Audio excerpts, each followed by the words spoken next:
I literally just got done typing up the description and title and making the thumbnail for this video, which is still not available to be public on YouTube, by the way, when we had ourselves a bomb.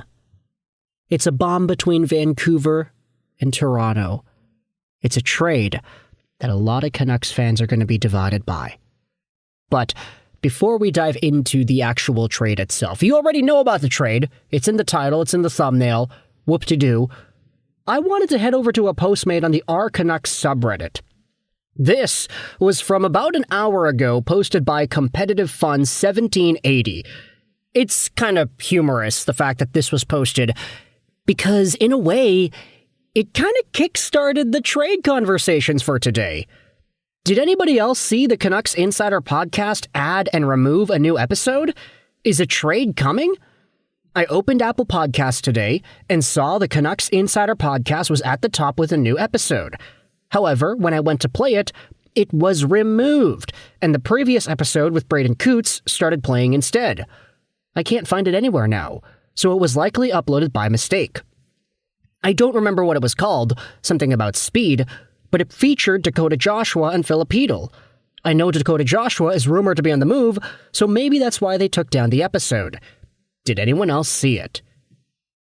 And lo and behold, on this day, I see clearly when the Vancouver Canucks upload a podcast featuring Dakota Joshua, they have to remove it quickly because Dakota Joshua just got traded to Toronto.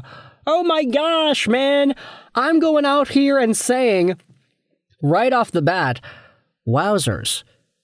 Artur Shelov's got more than Dakota Joshua on the trade market. Is that not incredible? Is that not just the way salary influences how these trades are made and how they're viewed? Dakota Joshua over to Toronto for a 4th-round pick in 2028. It's not even 2026. It's 2028.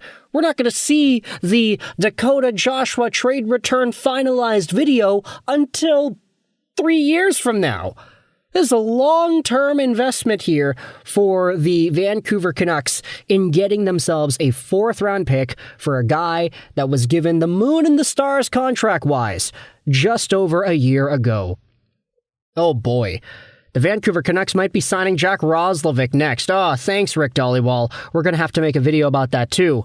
But Thomas Drance was first with the scoop here, hearing the Canucks have dealt Joshua to the Maple Leafs in exchange for a 4th-round pick.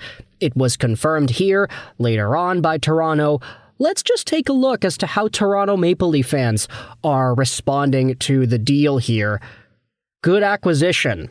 Bench Rates goes out there and says, man, this is a really, really good chart, and you might be super excited from it. You see, Dakota Joshua had $7 million worth of contribution on the ice. But then you look at the actual fine print and you see that this chart is from the 23-24 NHL regular season, not the 24-25 season. Here's the thing. Patrick Allvin and Jim Rutherford are ruthless with players who have down years. Usually, if your name is Elias Pettersson, they're expecting you to bounce back. But Dakota Joshua had such an amazing 23-24, I'm not surprised that the charts over here say that he's in the top 13 percentile of players per 60 on the ice in terms of general contribution.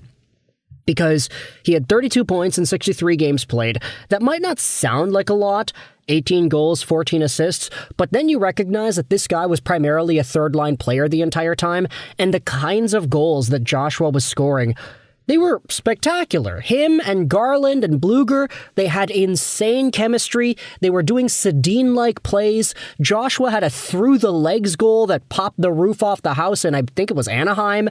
And then in the playoffs, Joshua had 8 points, 4 goals, 4 assists in 13 games, scored some really big key moment goals in the series against Edmonton. This guy was a total gamer in 23-24. He was so strong, and it's why he got signed to that $3.25 million contract till the end of 2028.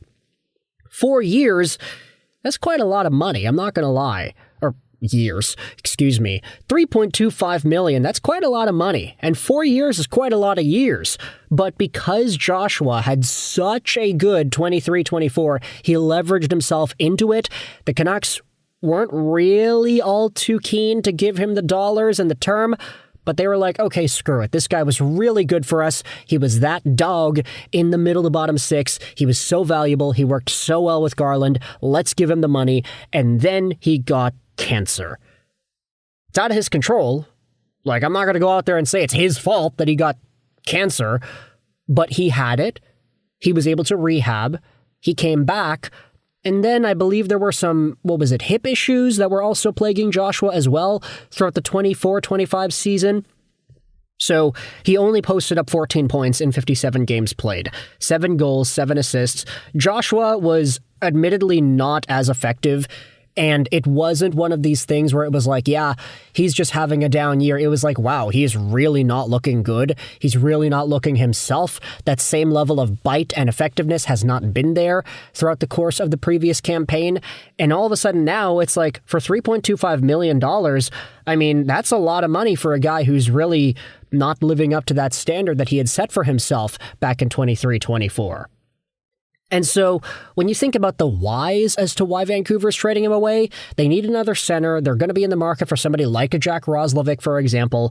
Joshua and his dollar amount was holding the team back. You can say Teddy Bluger is also going to be in that boat too. Maybe he gets traded sometime soon as well. But now this frees up that money. And with no salary retained, obviously Toronto is hoping that Dakota Joshua gets back to this form, the 23-24 form, the pre-cancer form. It's possible, I would say. If Dakota Joshua's fully healthy and he's fully got his head in the game, he's a monster. He's going to be a fan favorite. He's a guy who, when he plays the best version of his game, he does exactly what Craig Berube wants. He played in a Craig Berube system before. Dakota Joshua got his NHL start with a Craig Berube system in St. Louis. So there's already a familiarity there, the style of play that St. Louis had in those days, as well as the style that the Leafs are trying to play these days. It's perfect for Joshua. I think there's a lot to like out of this fit here. The question is he going to be able to get back to that 23-24 form? That's ultimately what we got to deal with here. Now, I wanted to head over to the Canucks subreddit to just read some opinions about the trade. A lot of people are divided on this. You have a lot of folks that are upset that Dakota Joshua, fan favorite, dog, heart and soul guy, got traded. But then there are others that will defend the trade as well. I love Dakota Joshua, Chris Talkin says, although I really think he was becoming a redundancy on his team. Just sucks to see him battle back from cancer and struggle all year to find his game, only to be traded. That Garland, Bluger, Dakota Joshua line was so exciting to watch in the playoffs and the second half of the season that year. Take care, Dakota Joshua. More moves incoming. We'll see. Chinnikov or Roslovic, who really knows? Oh, we should probably publish that video. Yes. Here we go. We can publish this video now. 1:45 p.m. and then we'll post the tweet too. Yeah, don't worry, folks. I am recording the Dakota Joshua video right here. Let's go back over to this. Florida shows that in the playoffs you need big guys who can score. Dealing Joshua, who is exactly that, will bite them. What a take. We have a bunch of guys that just won the Calder Cup that could fill the bottom six better than Dakota Joshua. And here's the thing. The Linus Karlssons, Arshdeep Bains, Max Sassons of the world, they're a lot cheaper than the 3-point-something million that Joshua is making.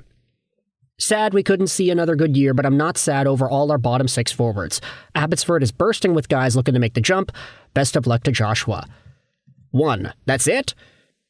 2. I'm concerned, considering the reports that they were looking at the UFA market. I don't like this move at all. I also liked Joshua a lot. He bounced back towards the end of last season and brought a lot of value to the bottom six. Moving FOC... FOC? Who is FOC? I'm not really too sure. Something would have been way better for the purpose of creating cap space. Dakota Joshua at 3.25 is way better than, DOC, Drew O'Connor, okay, not FOC. They brought in Drew O'Connor specifically to penalty kill, which he does better than any of the bottom six wingers on the roster. So I think there is value there in Drew O'Connor and his penalty killing role. Dakota Joshua was just making a little bit too much, and because of the performance last year, I think the Canucks could comfortably say that they could have used other guys instead. So Toronto, as long as you guys are able to cultivate the best out of Joshua, you will absolutely love this guy. I'm not saying it's an amazing trade. It's hard to see him go, honestly, but I understand it. And I think if the Vancouver Canucks are going to be in a spot to make some sort of a move soon, this was a trade that needed to go down. So with all that in mind, let me know your thoughts in the comment section below. How do you feel about Dakota Joshua getting traded from Vancouver over to Toronto in exchange for a 4th-round pick in 2028? I hope you enjoyed this video. 9 and bye.